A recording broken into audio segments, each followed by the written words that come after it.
بسم اللہ الرحمن الرحیم۔ السلام علیکم ورحمۃ اللہ وبرکاتہ۔ عزیز طلباء طالبات، تقابل ادیان و مذاہب کا سبق نمبر 34 آج ہم پڑھ رہے ہیں۔ اس سبق کا عنوان ہے بودھ مت میں سنگھ۔ سنگھ کے معنی جماعت کے ہوتے ہیں۔ آج کے اس سبق میں ہم پڑھیں گے کہ بودھ مت میں جو سنگھ کا لفظ ہے اس کا کیا مفہوم ہے، کیا معنی ہے، کیا مطلب ہے، کیسے اس کی شروعات ہوئی۔ بدھ کے دور میں چونکہ اس کی شروعات گوتم بدھ کے دور میں اس کی شروعات ہوئی تھی، اس لیے اس کا جاننا ضروری ہے تاکہ تاریخ کی بنیاد کو سمجھیں۔ سنگھ کی ابتدا کیسے ہوئی؟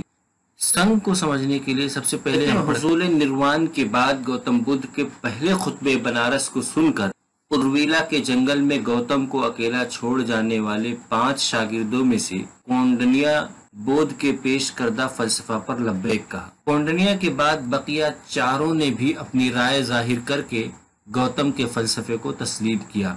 یہ اولین جماعت تھی جنہوں نے بدھزم اختیار کیا۔ تاریخ میں ان کو پنج ورگیہ بھکشو کہا جاتا ہے۔ ان 5 کے نام درج ذیل ہیں۔ Number 1 Kaundinya, number 2 Vashpa, number 3 Bhadrika, number 4 Mahanama, number 5 Ashvajit. اس پوری عبارت میں یہ بتایا گیا کہ سنگھ طرح سے پس منظر بیان کیا گیا اور اس کی ابتدائی تاریخ۔ اس سنگھ جب گوتم بدھ نے بنارس میں پہلا خطبہ پیش کیا تو اس خطبے کو سن کر کے جو لوگ تھے ان میں سے سب سے پہلے کونڈنیا نے بدھ کے فلسفے پیش کردہ فلسفے پر لبیک کہا، یعنی بدھزم کو اختیار کیا۔ بدھزم کے گوتم بدھ کے بیان کردہ نظریے کو فوراً اس نے ایکسپٹ کیا اور ان پر ایمان لے آیا۔ ارویلا کے جنگل جب گوتم بدھ کی نروان حاصل ہونے سے پہلے ارویلا کے جنگل میں جب یہ تھے گوتم بدھ تو ان کے 5 شاگرد تیار ہو گئے تھے جو ان سے اس بات پہ جب انہوں نے تپسیا اور ریاضت، جو بھوک کھانا پینا چھوڑ کر کے جو ریاضت ہوتی ہے اس کو جب ترک کیا، یعنی کھانے پینے کی طرف رجحان ان کا ہوا، تو یہ 5 شاگرد ان کو چھوڑ کر کے بنارس چلے آئے تھے ارویلا کے جنگل سے، ان سے ناراض ہو گئے تھے۔ تو ان میں سے کونڈنیا نے سب سے پہلے لبیک کہا اور ان کے فلسفے کو تسلیم کر دیا اور گوتم بدھ کو اختیار کیا۔ اس کے اختیار کرنے کے بعد جو بقیہ 4 تھے ان لوگوں نے بھی فوراً وہیں پہ اس کو بدھزم کو اختیار کر لیا۔ یہ 5 کی ایک جماعت تیار ہوئی۔ ان کو گوتم بدھزم کی تاریخ میں، بدھزم کی کتابوں میں پنج ورگیہ بھکشو کہا جاتا ہے، اور ان 5 کے نام یہ ہے: سب پہلے نمبر پہ کونڈنیا، دوسرے نمبر پہ واشپ، تیسرے نمبر پہ بھدرک، چوتھے نمبر پہ مہانام، 5ویں نمبر پہ اشوجت۔ یہ 5 نام ہیں جو پنج ورگیہ بھکشو کہے جاتے ہیں۔ گوتم بدھ نے بنارس میں خطبہ دینے کے بعد اپنے شاگردوں کو چاروں اطراف میں بھیج دیا۔ یہ لوگ عوام کے سامنے گوتم کی تعلیمات پیش کرتے، پھر بدھزم قبول کرنے والے کو گوتم کے پاس بھیج دیتے، جہاں گوتم بدھ ان کو اپنی جماعت میں شامل کر لیتے۔ لیکن اس طریقے سے جب بھکشو اور امیدواروں کو تکلیف ہونے لگی تو گوتم نے بھکشوؤں کو اجازت دے دی کہ وہ خود ہی براہ راست جماعت یعنی سنگھ۔ اس پوری عبارت میں بتایا گیا کہ گوتم بدھ کے جب شاگرد گوتم کے پاس سے ملک کے بنارس سے نکلے اور دیگر خطوں میں گئے، شمالی ہند کی خاص طور سے دیگر خطوں میں گئے، تو وہاں انہوں نے گوتم کی تعلیمات جب پیش کی تو لوگ بدھزم کو اختیار کرنے لگے، اور جب بدھزم قبول کرنا چاہتے تو ان کو وہ گوتم کے شاگرد ان کو بھی گوتم کے پاس بھیجتے کہ جا کر کے ان کے پاس وہاں بدھزم کو قبول کرو، وہ سنگھ میں شامل کریں گے۔ لیکن اس سے دقت ہونے لگی۔ اس سے دقت یہ ہونے لگی کہ ایک لمبا سفر طے کرنا پڑتا تھا۔ اس میں بھکشوؤں یعنی جو ان کے شاگرد تھے جو بدھزم قبول کرنا چاہتے تھے، ان لوگوں کو بھی تکلیف ہوتی تھی۔ اس تکلیف سے بچنے کے لیے گوتم بدھ نے بھکشوؤں کو اجازت دی کہ وہ خود ہی براہ راست سنگھ میں شامل کر لیا کریں۔ سنگھ میں شمولیت کے کلمات۔ بھکشو بن کر سنگھ میں شامل ہونے والے کو شرن گمن کے کلمات پڑھائے جاتے ہیں۔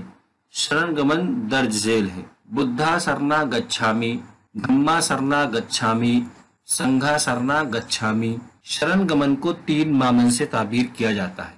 شرن گمن کا مطلب ہے کہ میں بدھ کی شرن یعنی پناہ میں جاتا ہوں، میں دھما کی شرن میں جاتا ہوں، میں سنگھ یعنی جماعت کی شرن میں جاتا ہوں۔